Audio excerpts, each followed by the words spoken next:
enwe ndị yọmụ ka mee vidio ọzọ otego ha yọwakwanụ si na m emego ya ma mmekwa ya ọzọ mana m eme ya ọzọ kịta na maka na m ekwetego imere ha ayọgo m ayọ too much na tupu mbido anụmayọ unu biko unu eji m chi ukwu na ayọ unu.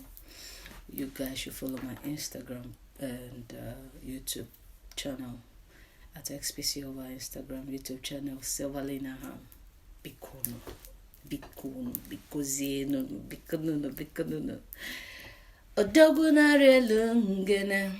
Odogu na rielu ngene, nnekwa madagbu na mụ ngene, ebe m nọ n'ịkpa na-echi echi m ngene.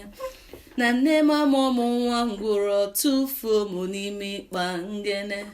Na nna m amụmụ nwa ngwụrụ tufuo m n'ime ịkpa ngene. Nwoke mafụ anya ngene, nwanne mafụ anya ngene. Odogu na rielu bika dagbu na mụ ngene, ebe m nọ n'ịkpa na-echi echi m ngene.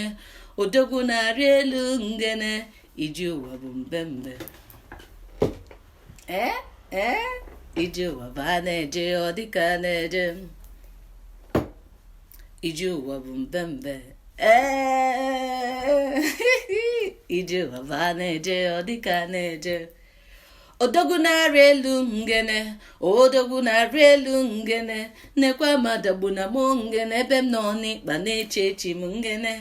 Na nne m amụmụ nwa ngwụrọ tufuo m n'ime ịkpa ngene.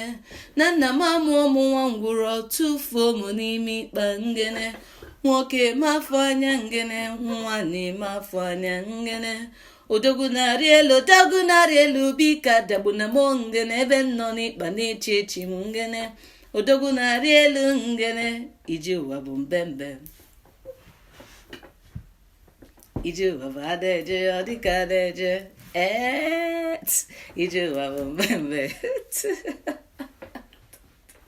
Ije ụwa bụ a na-eje ọ dịka na-eje. Ndewonu.